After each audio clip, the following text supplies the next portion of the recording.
Well, combating gun violence and bringing people together, it is the work being done daily by nonprofit PHILLY TRUCE. We are joined today by a lifelong Philadelphia resident, business owner, and artist, Mazzie, the organization's CEO and executive director.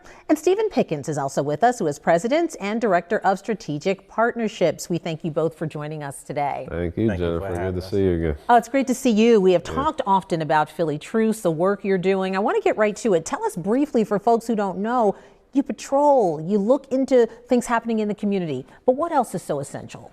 Okay, so PHILLY TRUCE just celebrated 3 years of existence, right, in October of 2023. Steve and I got started late 2020 as numbers were creeping up to 500. And we started with launching the PHILLY TRUCE app, May 2021, a tool for community to get involved, be on both sides of reaching out for assistance in potentially violent conflicts.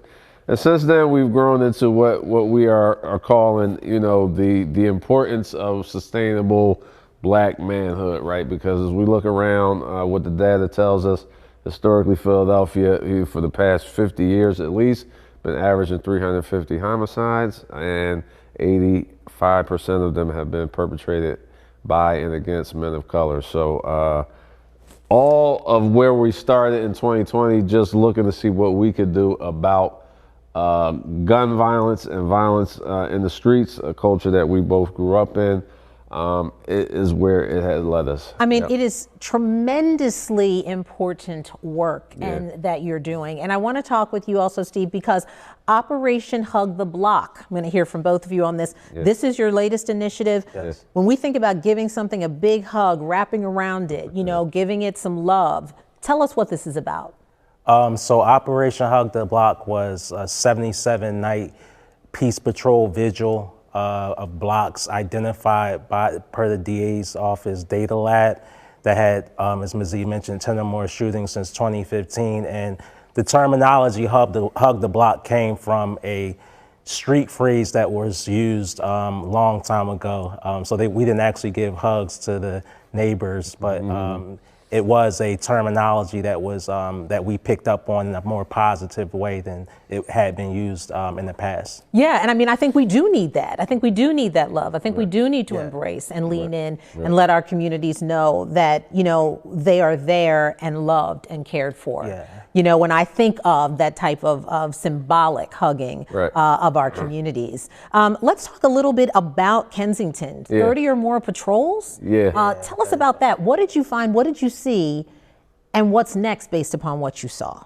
Wow. Kensington was an adventure, to say the least. I believe it was actually 35 of the 77 blocks on that list were in the 24th Police District, or just right on the edge of the 25th and 26th, which is essentially what Kensington and Fairhill. So what did we learn? We learned that, you know, aside from the strip of Kensington Avenue, there's many homeowners who keeping their blocks nice and tidy. We learned that there's not enough police. I mean, we hear that, right? But when we out there, and we had a police detail with us most nights, and when we hear officers telling us, you know, it's only 2 or 3 of us out here tonight, right? So then we get to see where the value is in having community members come out and assist, right? And to be able to work with the police on this initiative, because it's just not enough visible deterrence out there. Well, and in the minute that we have left, I'm going to say, this is a platform to say, I'm going to assume you're going to tell me, Jen, we need help.